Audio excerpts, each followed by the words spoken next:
Il y a 62 ans, la France effectuait le premier de ses essais nucléaires atmosphériques. Gerboise bleue, le nom du test, avait eu lieu à Regan. Les habitants de la région, des décennies plus tard, vivent toujours avec les effets des retombées de ces essais nucléaires. La localité de Regan continue de compter encore un taux important de cancéreux, de personnes souffrant d'hypertension et d'innombrables cas de malformations et autres pathologies liées à ces essais de la France coloniale.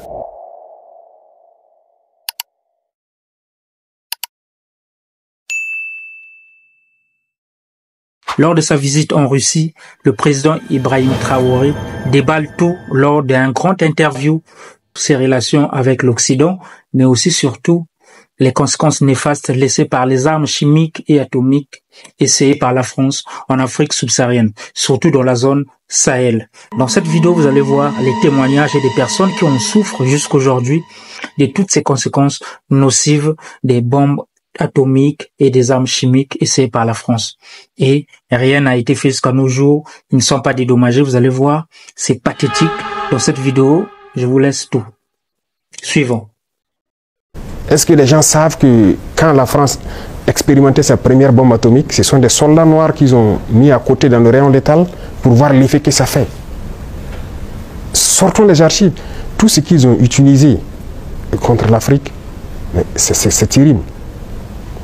Donc il y a tout ça qu'il faut communiquer pour que les jeunes Africains comprennent, parce qu'il y a beaucoup encore endormis qui continuent de communiquer pour les impérialistes. Ce qu'ils les disent de dire, ils le font, peut-être parce que, voilà, ils les donnent quelque chose, je ne sais pas. Mais... Il y a 62 ans, la France effectuait le premier de ses essais nucléaires atmosphériques. Gerboise bleue, le nom du test, avait eu lieu à Regan.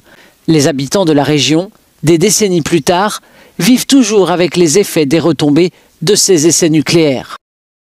La localité de Regan continue de compter encore un taux important de cancéreux, de personnes souffrant d'hypertension et d'innombrables cas de malformations et autres pathologies liées à ces essais de la France coloniale. Le 13 février 1960, la vie de cet homme a basculé. Après ce jour-là, tous les Français ont quitté la région en avion pour la France, pendant que nous, on restait là.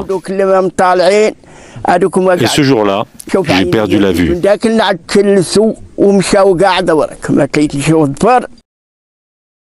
Les essais nucléaires dans le désert ont duré 6 ans, jusqu'en 1966.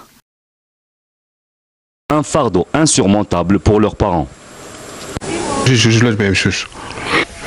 Mes deux fils sont handicapés moteurs, je m'en suis toujours occupé, mais aujourd'hui j'ai besoin d'aide. À peine 2 ans, Khaireddine, lourdement handicapé, est né avec un spina bifida et une malformation au niveau de sa boîte crânienne. On lui a enlevé la tumeur du dos et on lui a mis en place une valve dans son cerveau avec une canule qui descend jusqu'au bas du ventre pour drainer le liquide en surplus dans le cerveau et empêcher ainsi l'augmentation du volume de la tête. Le Hajj Mohamed Salem Ben Ahmad travaillait dans la base de vie d'Oregon. Lui aussi est une victime collatérale de l'opération Gerboise bleue et sa descendance n'a pas été épargnée. 5 enfants, tous nés handicapés mentaux, à l'instar de Jamila, 30 ans, ou encore de son jeune frère. Ce jour-là, le ciel s'est enflammé avec une lumière d'une puissance incroyable. Depuis cet instant, je suis malade. Des recherches faites récemment ont montré que la France aurait procédé à des essais nucléaires dans des sites non encore identifiés, élargissant encore plus la superficie des terres irradiées qui menacent à ce jour la vie de